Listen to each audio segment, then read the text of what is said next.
Hello વિદ્યાર્થી મિત્રો, હું ચૌહાણ અપેક્ષા આપણા જ યુટ્યુબ ચેનલમાં હાર્દિક સ્વાગત કરું છું. તમે ભણી રહ્યા છો diploma electrical 5th semester ECA, chapter number 2 ઉદ્યોગોમાં ઉર્જા સંચયના અભિગમોનો પાર્ટ 17. પાર્ટ 16ની અંદર આપણે જોયેલું હતું કે બોઇલરમાં ઉર્જા સંચય કઈ રીતે થાય છે અને અલગ અલગ ટર્મ્સ જોયેલા હતા કે લ્યુમિનસ ફ્લક્સ એટલે શું, ઇલ્યુમિનેશન એટલે શું ને એફિશિયન્સી એટલે શું. બરાબર.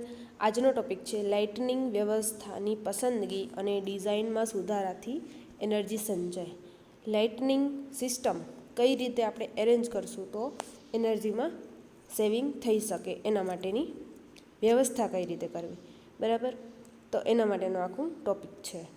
તમને ખ્યાલ જ છે કે બેઝિક જરૂરિયાત છે લાઇટનિંગ ન હોય તો માણસ મૂંઝવણમાં પડી જાય. તો લાઇટ જે છે એ બેઝિક છે. તો આપણે કઈ કઈ જગ્યાએ યુઝ કરીએ છીએ તો ઘર, motor building, industries, street lightning, hotel, cinema, hostel, રમતગમતના કોમ્પ્લેક્સ વગેરેમાં લાઇટનિંગ ડિઝાઇન કરતી વખતે શું ધ્યાનમાં રાખવું જોઈએ તો એનો શરૂઆતનો ખર્ચ કેટલો હશે, મેન્ટેનન્સ ખર્ચ કેટલો હશે, રનિંગ ખર્ચ કેટલો હશે ને એ કેટલી ઉર્જા વાપરશે, એ બધી જ વસ્તુઓ ધ્યાનમાં રાખીને એનું એરેન્જમેન્ટ કરવું જોઈએ. બરાબર. અને આની ડિઝાઇન કરતી વખતે એ પણ ધ્યાનમાં રાખવું જોઈએ કે એનો યોગ્યતાથી ઉપયોગ થાય અને આનંદદાયક રહે અને બધાને પરવડતું હોવું જોઈએ, બધા ઇઝીલી વાપરી શકે એના માટેનું હોવું જોઈએ. બરાબર. બહુ ખર્ચાળ ન હોવું જોઈએ લાઇટનિંગ સિસ્ટમ. તો એ બધી જ વસ્તુઓ ધ્યાનમાં રાખી અને આપણે વ્યવસ્થા કરવી જોઈએ. બરાબર. એનર્જીમાં બચાવ કરી શકીએ અને એનર્જીમાં સંચય કરી શકીએ. બરાબર. બીજું શું કહે છે ટોપિકમાં કે યોગ્ય સ્થળે યોગ્ય માત્રામાં પ્રકાશ મેળવી શકાય તે હેતુસર યોગ્ય પસંદગી કરવી જોઈએ. બરાબર. અલગ અલગ સ્થળે અલગ અલગ લાઇટનિંગ સિસ્ટમનો યુઝ થાય છે. કઈ રીતે તો ઘરમાં તમે રસ્તાની સ્ટ્રીટ લાઇટ લગાવો તો એ ન ચાલે. બરાબર ને. રસ્તાની જગ્યાએ તમે ઘરનું નાનો બલ્બ લગાવી દો તો એ પણ ન ચાલે, કેમ કે વધારે ઇલ્યુમિનેશન ન દઈ શકે. રસ્તામાં સ્ટ્રીટ લાઇટમાં આપણે મોટા ઇલ્યુમિનેશન વધારે પ્રકાશ આપે એવી લાઇટનિંગ સિસ્ટમનો યુઝ કરવો પડશે. બરાબર. તો એનામાં 4 ભાગમાં ડિવાઇડેડ કરી દીધા છે. પહેલું તો ઘરગથ્થુ પ્રકાશ વ્યવસ્થા, બીજો ઉદ્યોગોમાં પ્રકાશ વ્યવસ્થા કેવી હોવી જોઈએ, ત્રીજો રસ્તાની પ્રકાશ વ્યવસ્થા અને ચોથું જે છે રમતગમતના ક્ષેત્રની પ્રકાશ વ્યવસ્થા. તો આ 4 પોઈન્ટમાં આપણે પ્રકાશ વ્યવસ્થાને ડિવાઇડેડ કરી દીધા છે. બરાબર. એમાં પહેલો લઈએ આપણે ઘરગથ્થુ પ્રકાશ વ્યવસ્થા. તો ઘરગથ્થુ પ્રકાશ આપણે જોઈતો હોય તેમાં કઈ કઈ વસ્તુઓ આવે છે. બરાબર. એના વિશે દીધું છે કે ઘરગથ્થુ પ્રકાશ વ્યવસ્થા માટે ઇલ્યુમિનેશનનું લેવલ અગત્યનું ગણાય છે. દરેક રૂમમાં તેની ઉપયોગિતા મુજબનું ઇલ્યુમિનેશન લેવલ રાખવું પડે. પ્રકાશની ઝળહળાટ અને પડછાયાથી મુક્ત હોવી જોઈએ. બરાબર. પડછાયો ન પડવો જોઈએ અને 2 લાઇટ બાજુબાજુમાં ન રાખવો જોઈએ. શું કામ? અગર જો 2 લાઇટ બાજુબાજુમાં રાખશું તો એકનું પડછાયો બીજામાં પડશે તો એ ફેલ જશે પ્રકાશ, એટલા માટે. બરાબર. એટલે એકબીજા ઉપર ઓવરલેપ ન થવું જોઈએ પ્રકાશ. બરાબર. અને કેટલીક જગ્યાએ એક જ રૂમમાં રહેલા બધા જ માણસો અલગ અલગ કાર્ય કરતા હોય ત્યારે જરૂરી હોય ત્યાં જ પ્રકાશ વ્યવસ્થા રાખવી જોઈએ. જેમ કે રીડિંગ ટેબલ છે તો રીડિંગ ટેબલ કને એની ઉપર જ આપણે બલ્બ અથવા તો ટ્યુબલાઇટ રાખવી જોઈએ. બરાબર. હવે એને ઓપોઝિટ સાઈડ રાખશું તો તમારી બુક ઉપર પ્રકાશ ઓછો પડશે અને એ પરિણામે તમારી આંખને જ નુકસાન થશે. એટલે પ્રકાશ વ્યવસ્થા ગોઠવતી વખતે એ બધું જ ધ્યાનમાં રાખીને આપણે વ્યવસ્થા કરવી જોઈએ. બરાબર. અને છેલ્લે અગત્યની બાબત પ્રકાશ વ્યવસ્થાની ખર્ચની છે. દરેકને પરવડે તેવો અને સંતોષકારક હોય એવી રીતે પ્રકાશની ફિટિંગ અને પસંદગી કરવી જોઈએ. બરાબર.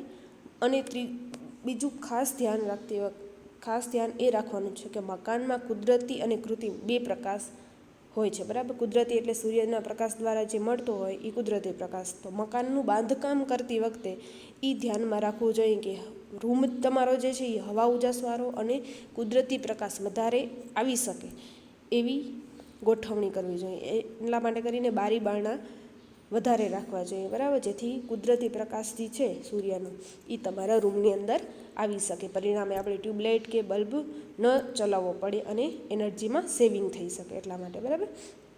તો મકાનના છતમાં અમુક જગ્યાએ લેન્સ દ્વારા કે બીજા પરાવર્તક પદાર્થ દ્વારા સૂર્યપ્રકાશનું રિફ્લેક્શન કરવાથી વધારે સારું અંજવાળું મેળવી શકાય અને એનર્જીમાં બચત થાય. બરાબર.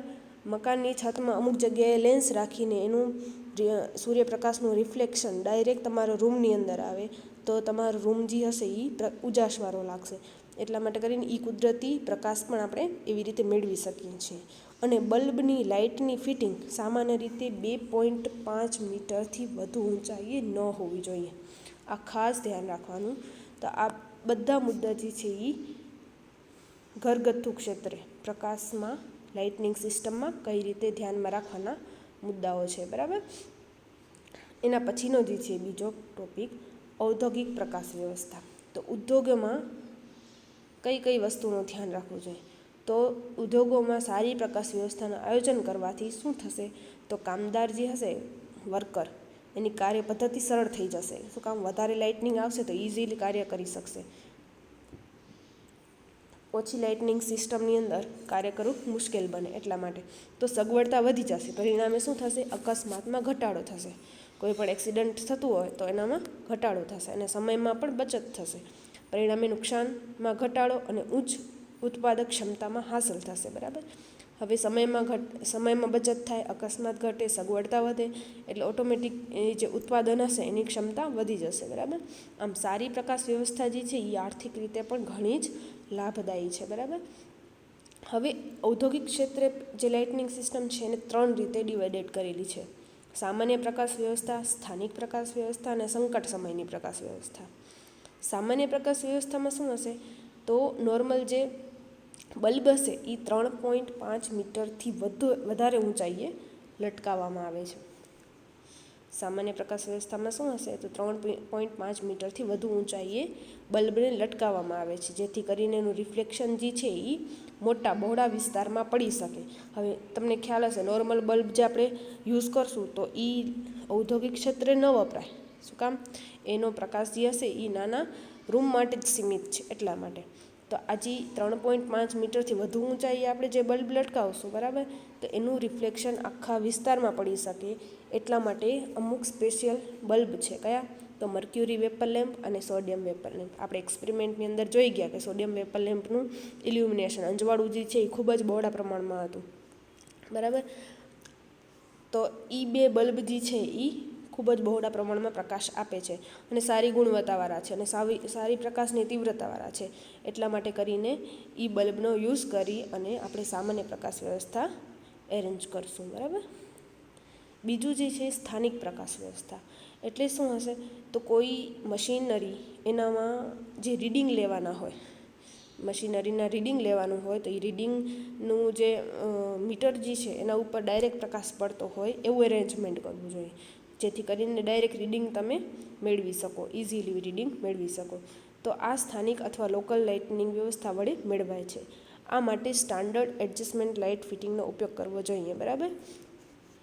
તો ડાયરેક્ટ તમારા મશીન અથવા તો રીડિંગ ઉપર લાઇટનો પ્રકાશ પડે એવી એરેન્જમેન્ટ કરવી જોઈએ સ્થાનિક વ્યવસ્થામાં. બરાબર. અને બિનજરૂરી લાઇટને બંધ કરવા ઓટોમેટિક લાઇટ કંટ્રોલની ગોઠવણી કરવી જોઈએ. જેમ કે રૂમ આખો ખાલી થઈ જાય તો કોઈ પણ પર્સન ન હોય તો ઓટોમેટિક લાઇટ બંધ થઈ જવી જોઈએ અને કોઈ પણ એન્ટ્રી મારે તો એ સેન્સર દ્વારા સેન્સ કરીને ઓટોમેટિક લાઇટ ઓન થઈ જાય એવી વ્યવસ્થા રાખવી જોઈએ. બરાબર. તો આપણે લાઇટનિંગ સિસ્ટમની અંદર એનર્જી સેવિંગ કરી શકીએ, એનર્જીમાં સેવ કરી શકીએ. બરાબર. સંકટ સમયની પ્રકાશ વ્યવસ્થા. તો એનામાં શું હશે, તો કેટલીક ઉદ્યોગો છે એ સતત પ્રક્રિયાવાળા હોય, રાત દિવસ ચાલુ જ રહેતા હોય. તો એના માટે જે લાઇટનિંગ સિસ્ટમ, લાઇટ ખૂબ જ અગત્યની હોય. જો લાઇટ ઓટોમેટિક ચાલી જાય તો એ જે આખું સિસ્ટમ હશે એ ઠપ થઈ જાય. તો એના માટે એ ઔદ્યોગિક ક્ષેત્ર ચાલુ રાખવા માટે ખૂબ જ જરૂરી છે પ્રકાશ વ્યવસ્થા. બરાબર. તો એ પ્રકાશ વ્યવસ્થા ફેલ ન થાય એની ખૂબ જ કાળજી રાખવી જોઈએ. એટલા માટે કરીને ઔદ્યોગિક ક્ષેત્રે સતત પ્રક્રિયાવાળા હોય ત્યાં પાવર ફેલ થાય ત્યારે જરૂરી સ્થળો માટે આ જાતની પ્રકાશ વ્યવસ્થા કરવી પડે છે. તેનું નિયંત્રણ અલગ રીતે અને ઓટોમેટિક હોવું જોઈએ, તેમજ તે અલગ રંગોથી દર્શાવવું જોઈએ. જેમ કે લાઇટ ચાલી ગઈ તો ઓટોમેટિક આ પ્રકાશ વ્યવસ્થા ઓન થઈ જાય અને એનો જે કલર હશે એ અલગ કલરથી ઇન્ડિકેટ કરવો જોઈએ, તો આપણે ખ્યાલ પડે કે આ જે લાઇટનિંગ સિસ્ટમ જે છે એ સંકટ સમયની લાઇટનિંગ સિસ્ટમ છે. બરાબર. તો ઔદ્યોગિક ક્ષેત્રે આ 3 મુદ્દા યાદ રાખવાના: સામાન્ય પ્રકાશ વ્યવસ્થા, સ્થાનિક પ્રકાશ વ્યવસ્થા અને સંકટ સમયની પ્રકાશ વ્યવસ્થા. એના પછીનો પોઈન્ટ છે રસ્તા પ્રકાશ વ્યવસ્થા. બરાબર. રસ્તા ઉપર સ્ટ્રીટ લાઇટની અંદર કઈ કઈ વસ્તુઓ ધ્યાનમાં રાખવી જોઈએ. તો રાત્રિ સમયે જ્યારે ટ્રાફિક હોય ત્યારે અડચણ ઊભી થાય, જો પ્રકાશ પૂરતો ન પડતો હોય, અકસ્માત થવાનો પણ ભય રહે. બરાબર. એટલે સ્ટ્રીટ લાઇટ ખૂબ જ અગત્યની છે. અને રાત્રિ દરમિયાન જે છે એ ટ્રાફિક અને અડચણોને દૃશ્યમાન કરી સલામતી અને સુલભતા મેળવવા માટે રસ્તાને સુશોભિત કરવા માટે પ્રકાશ વ્યવસ્થા રાખે છે, અને રસ્તાનું વ્યવસાયિક મૂલ્ય વધારવા માટે. બરાબર. તો આ રીતે ઇલ્યુમિનેશન જે છે એનું લેવલ ખૂબ જ જરૂરી છે. બરાબર. એના કેટલાક અલગ અલગ રીતે ડિવાઇડેડ કરેલા છે, જેમ કે નેશનલ હાઈવે હોય તેનામાં ખૂબ જ બહોળા પ્રમાણમાં પ્રકાશ પડતો હોય એવી સ્ટ્રીટ લાઇટનો યુઝ કરવો જોઈએ. જ્યાં ટ્રાફિક વધારે હોય ત્યાં ખૂબ જ વધારે પ્રકાશ આપતી હોય અને ઘણી બધી લાઇટનિંગ સિસ્ટમ એરેન્જ કરવી જોઈએ. સ્ટેટ હાઈવે હોય તો મેઇન રોડ, એને મેઇન રોડ કહેવાશે. બરાબર. અને ગૌણ રસ્તા એટલે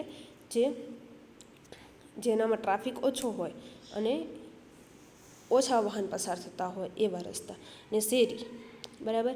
હવે તમે નેશનલ હાઈવેમાં જે લાઇટનિંગ સિસ્ટમ યુઝ કરતા હોય એ શેરીમાં તમે યુઝ કરો તો તમારી એનર્જી સેવિંગ ન થઈ શકે. બરાબર. એનર્જી વેડફાય. એટલે જે જગ્યાએ જે લાઇટનિંગ સિસ્ટમ એરેન્જમેન્ટ થતી હોય એ જ એરેન્જમેન્ટ કરવું જોઈએ. બરાબર. તો આમાં શું કહેવા માંગે છે, જુઓ, સ્ટ્રીટ લાઇટ માટે સેન્સરનો ઉપયોગ કરી એનર્જીનો બચાવ કરી શકાય છે. જેમ કે સાંજે અંધારું અથવા ઓટોમેટિક અંધારું થાય ત્યારે ઓટોમેટિક ચાલુ થઈ જાય અને સવારે અંજવાળું થાય ત્યારે ઓટોમેટિક બંધ થઈ જાય એવી લાઇટનિંગ સિસ્ટમનો યુઝ કરવો જોઈએ. અને મોડી રાત્રે અમુક રસ્તાઓ પર ટ્રાફિક ઘણો ઓછો થઈ જાય ત્યારે રસ્તાની બંને તરફ જે લાઇટ હોય એમાંથી એક તરફની લાઇટ ઓન હોય ને બીજી તરફની લાઇટ ઓટોમેટિક ઓફ થઈ જાય એવી વ્યવસ્થાનું એરેન્જમેન્ટ કરવું જોઈએ, જેથી કરીને આપણે લાઇટનિંગ સિસ્ટમની જે એનર્જી સેવિંગ છે એમાં બચાવ કરી શકીએ. બરાબર. પરિણામે આર્થિક પણ ફાયદો થાય. સિઝન પ્રમાણે લાઇટનિંગના સમય પણ બદલવા જોઈએ. જેમ કે શિયાળો હોય તો જલ્દી અંધારું થઈ જાય, એટલા માટે કરીને વહેલી લાઇટ સિસ્ટમ ઓન થઈ જવી જોઈએ, અને ઉનાળાના સમયમાં મોડી લાઇટ ઓન થવી જોઈએ. બરાબર. તો એ રીતે બધા ધ્યાનમાં રાખવાના મુદ્દા છે. લાસ્ટ છે રમતગમતના સેક્ટરની પ્રકાશ વ્યવસ્થા.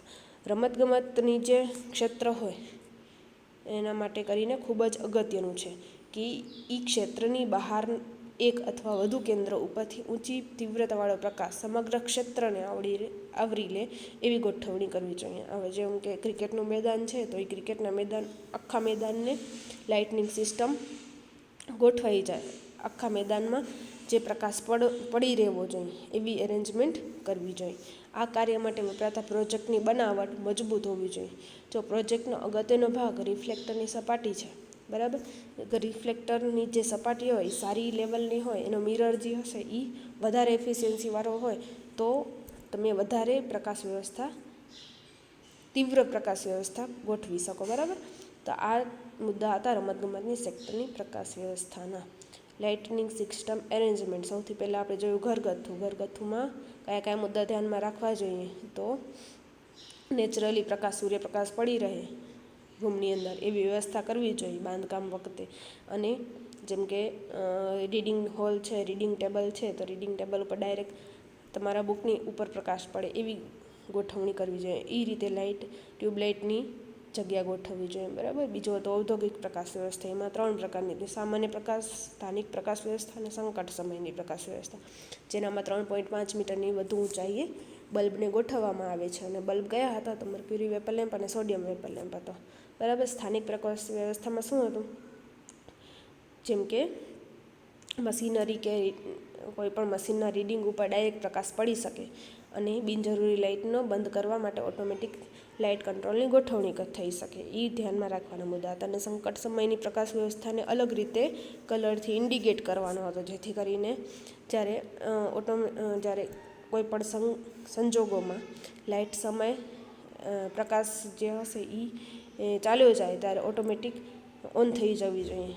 બરાબર. પ્રકાશ વ્યવસ્થા, જેથી કરીને તમારે જે પ્રક્રિયા જે છે ઔદ્યોગિકમાં પ્રોડક્શન જે છે એ અટકી ન પડે વચ્ચે. એટલા માટે સંકટ સમયની પ્રકાશ વ્યવસ્થામાં એ ધ્યાનમાં રાખવું જોઈએ. રસ્તા ઉપર પ્રકાશ વ્યવસ્થામાં શું ધ્યાન રાખવું જોઈએ, તો ટ્રાફિક જે છે એ ઇઝીલી સોલ્વ થઈ જાય. એટલા માટે કરીને નેશનલ હાઈવે, સ્ટેટ હાઈવે, ગૌણ રસ્તા અને શેરી એનામાં ઓટોમેટિક લાઇટ ઓન ઓફ થઈ જાય, અથવા તો જ્યારે ટ્રાફિક ઓછો થઈ જાય ત્યારે એક તરફની લાઇટ ઓન હોય ને બીજી તરફની લાઇટ ઓફ થઈ જાય એવી વ્યવસ્થા રાખવી જોઈએ. અને સિઝન પ્રમાણે લાઇટનિંગનો સમય પણ બદલવામાં આવે છે. શિયાળામાં જલ્દી ઓન થવી જોઈએ લાઇટ સાંજના ભાગમાં, અને ઉનાળામાં મોડી ઓન થવી જોઈએ. બરાબર. શું કામ? તો ઉનાળો જે હશે એ ત્યારે મોડો દિવસ આથમે અને શિયાળામાં જલ્દી દિવસ આથમી જાય એટલે અંધારું જલ્દી થઈ જાય. બરાબર. એટલા માટે. અને લાસ્ટ હતું રમતગમતના સેક્ટરની પ્રકાશ વ્યવસ્થા, કે રમતગમતનું મેદાન હોય એનામાં જ્યાં મિરર જે હશે, પ્રોજેક્ટનો રિફ્લેક્શનની સપાટી, મિરરની સપાટી એ સારી એવી એફિશિયન્સીવાળી હોવી જોઈએ, જેથી કરીને આખા ક્ષેત્રની અંદર પ્રકાશ જે તીવ્રતાવાળો પ્રકાશ જે છે એ સમગ્ર ક્ષેત્રને આવરી લે. એટલા માટે એવી સારી એવી હોવી જોઈએ પ્રકાશ વ્યવસ્થા. બરાબર. તો આ 4 પોઈન્ટ હતા